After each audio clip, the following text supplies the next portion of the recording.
What's going on, everybody? Before we get started with today's episode, I want to remind you to subscribe to the channel if you haven't already, and make sure you hit that like button because we're trying to grow our audience over here. And when you subscribe, and like, that helps the videos flow through the algorithm.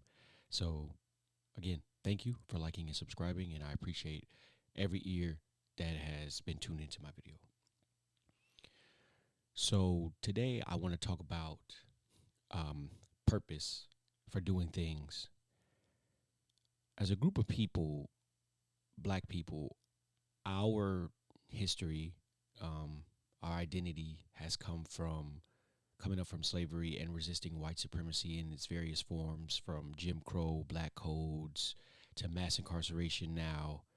Um, and I feel when I go back and I look at history, I see that up to a certain point, everything that we were doing as a people had a purpose. And I'm not saying people today don't do things for a purpose, but I would say today I see a lot more things being done, or I have been seeing in my lifetime. I'll say I've seen a lot more things being done that don't seem to have a purpose than it seems to be back in the histories. And let me elaborate. Coming out of chattel slavery, many black people sought to be landowners, sought to get educated, and things of that nature. And then the reasons for that was because we weren't allowed to read, right? Being enslaved, you could be killed for reading, or sold for reading, or your children sold for reading. And there was a lot of things. Obviously, the economic aspects of slavery were self-explanatory. So anything and it wasn't a lot of black people able to do this, but things that black people were doing,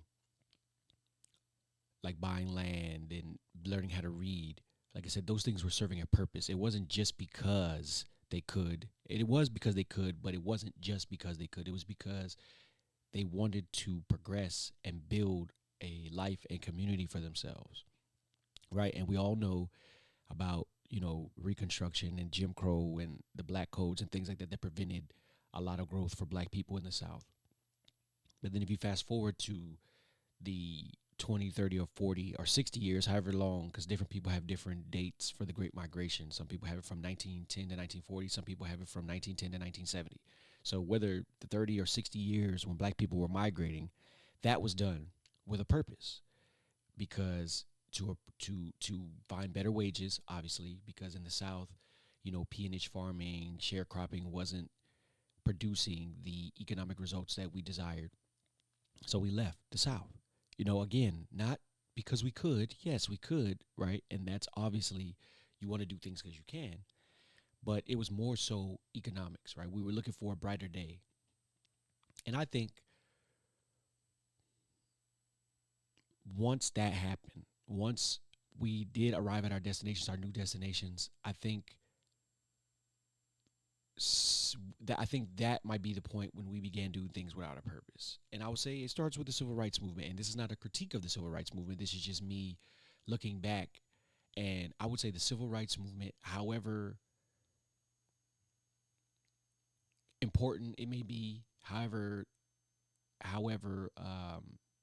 what am I trying to say? The progress that was made, however uh, uh, pressing those issues might have been to the black public that day, I think that signifies in itself, I don't want to say a misguided attempt, because ultimately you could characterize anything that black people did post slavery as misguided if you want to. I want to say it just set us on a path that we began to seek things in an effort to overcome white supremacy that necessarily didn't connect 100% with our purpose. And I'm not saying the civil rights didn't connect with our purpose. I'm saying the language and identities and things that came out of it became things that have distracted us from our purpose, because ultimately, the civil rights struggle was what it was. Black people were protesting desegregation of public bathrooms and drinking fountains in public parks, and lunch counters and things, which is right, because anybody, we should be able to go where we want to go.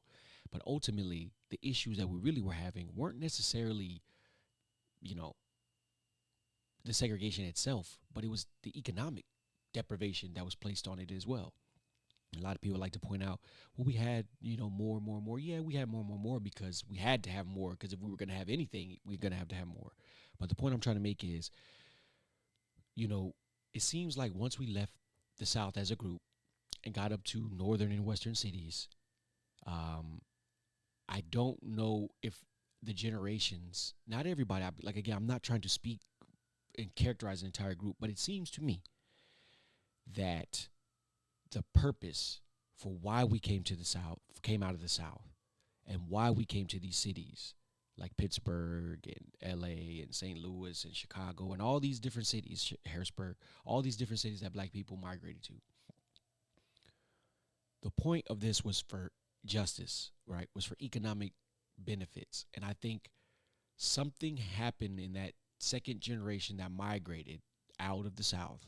Not just them, but there came a point where, like I said, we lost our purpose. And this thing that we've been up against has always been about freedoms, obviously, and economics and education. And when we fast forward to today, our children are struggling with reading, our economics are in the shambles.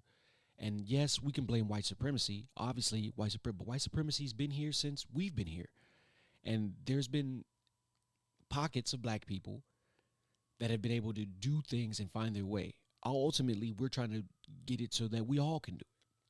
But the point I'm trying to make, and I'm sorry if I'm going roundabout way, is that we've lost our purpose as a group, right? We, like I said before, moving up north was about jobs for the generation that moved. But once you get your job and you get your pensions and stuff, what is left for the next generation? Again, once they take these jobs out of the country, what's next for the next generation? What is their purpose?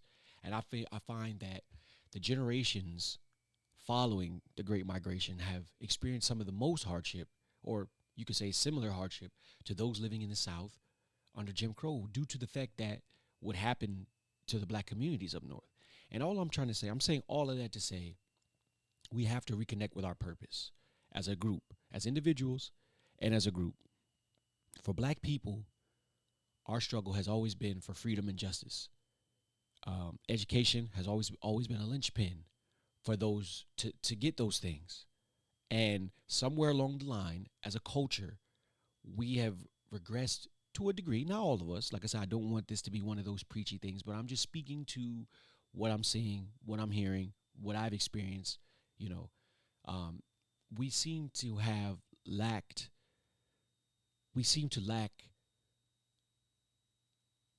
We've seemed to have regressed again. Things that maybe were valued to previous generations aren't as valuable now. And I understand how that could happen, the different generational divides of, like I said before, not wanting to work on a farm in the South or not wanting to work in a factory in the North. I understand that each generation is going to see the world their own specific way, and that's fine. There's nothing necessarily inherently wrong about that. But what is inherently wrong is if the young generations, don't remember their purpose. Don't remember their purpose. As black Americans, we have struggled for freedom and justice. Every gain that we've had to make in this country has been met with resistance, from being able to read, to being able to own land, to being able to have a livable wage, and be able to have a decent home. All of these things have been met with resistance at every step of the way. And we have to remind our children, generation after generation, who they are, what they are, and why the simple things like being smart, being well read, matter. It's not about being a nerd and being dumb or trying to white, because these are some of the things that have our culture has regressed into thinking that, being ignorant or being not being able to read is somehow a badge of honor or something like that.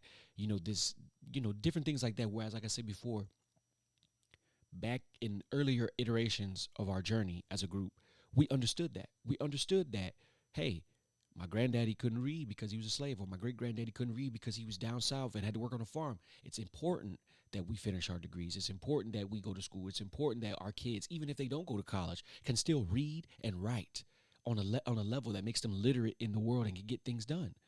Because even though those things weren't an excuse or necessarily a hindrance for those of our ancestors that came before us. At the end of the day, our children need them. Our children need computer literacy. Our children need to be able to read and write and do basic maths, because that's the world has changed.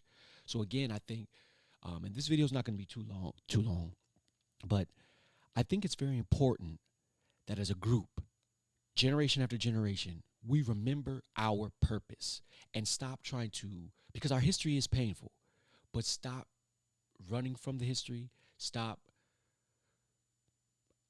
acting like the pain of the history isn't a teacher or a motivator. Yes, it's very painful. Our history is very bleak. Sometimes it may feel like things aren't getting better, but they are getting better. If each generation remembers the mission and remembers the purpose, things will get better. Things will improve, because they have improved, right? Yes, there's still things that we have to go through. Obviously, the Democrats and Republicans are still playing games with us as far as reparations and policy. That's always been the case. But materially, our lives have improved. And that is due to the generations before us, those that understood the mission, understood that, hey, I am a free man. I need to go get some land. I'm a free man. I need to make sure that my next generation can read and write and go to school.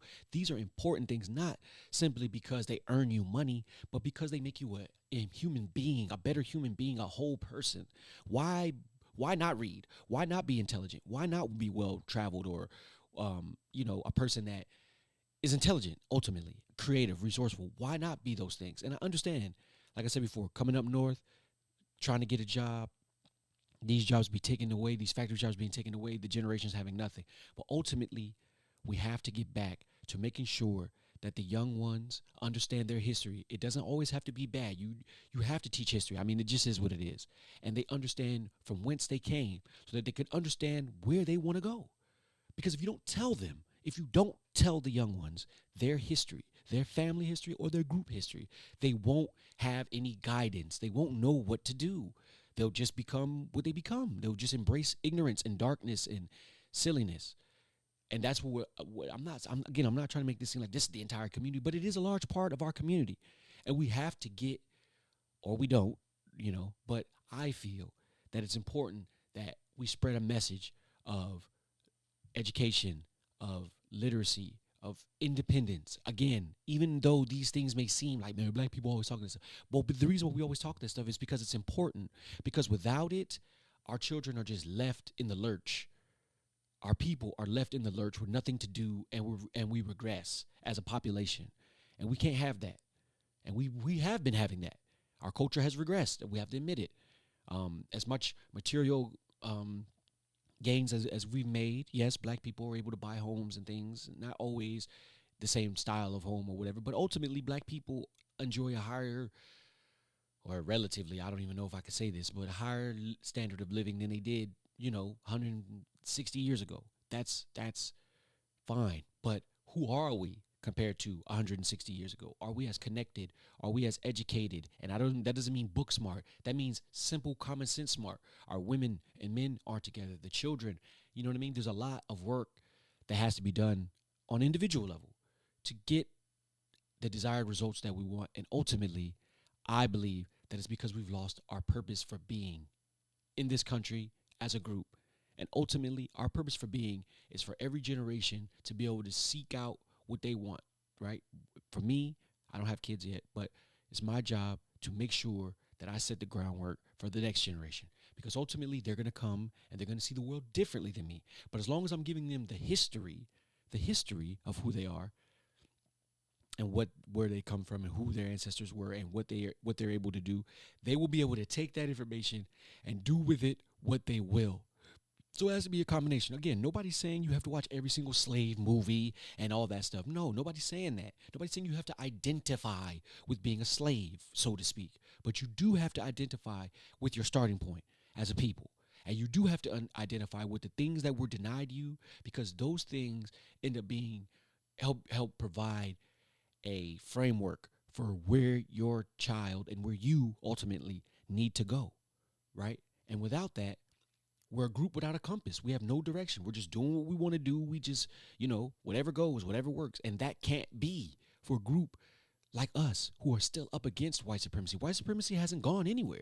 Like I said before, our children, generations of them ultimately became stocks in the white man's prison due to him taking his factories away, and obviously not being the education system not educating black children as it should. So we still have real issues, right? And like, again, this is not to get caught up in them and woe and be quote unquote victimized by them, but this is to acknowledge the structural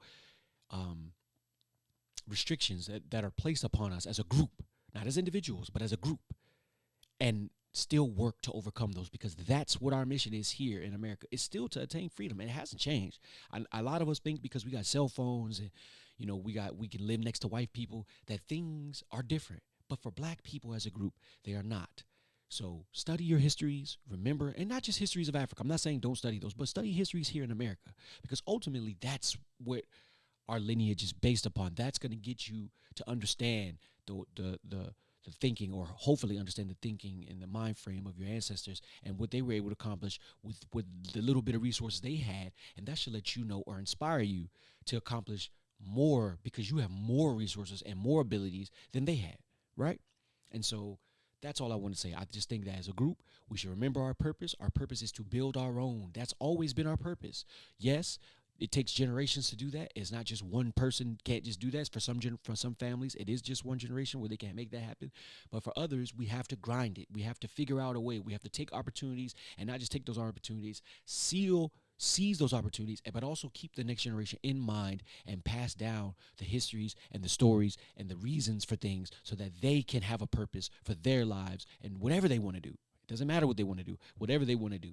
But without that, our children don't have any tethering. They don't have any grounding. They're just out here, doing things, making bad decisions, becoming fodder for the white man, for the police force, or becoming his slave labor force, or you're just confused about what is going on politically, and you're not being a asset to helping us build in that way. Ultimately, Jason Black said this, and I want to take this from him and flip it before I get out of here. The black community is a body. Head, arms, legs, heart, all that. And each individual black person is a cell in that body. And you need to ask yourself, what type of cell do you want to be? Do you want to be a cancerous cell? Or do you want to be a healthy blood cell that's getting work done? Or do you want to be a white cell that's helping heal? What type of cell do you want to be in the body of black people? Right now, we got a lot of cancer, and we need to cut it out. It's not all cancer. Like I said, I don't want to over dramatize everything, but it is a lot. It is a lot. And our culture has, like I said, in my view, degraded, and we uplift things that I feel 80 years ago or 150 years ago we would never uplift, but we do it now. And I feel like there needs to be a renaissance and a rebirth in our thinking and our focus as a group. If we're gonna proceed and still manage to survive and thrive in this nation. All right. So I'm Demetrius, and this has been D Stance. Catch y'all on the next one. Peace.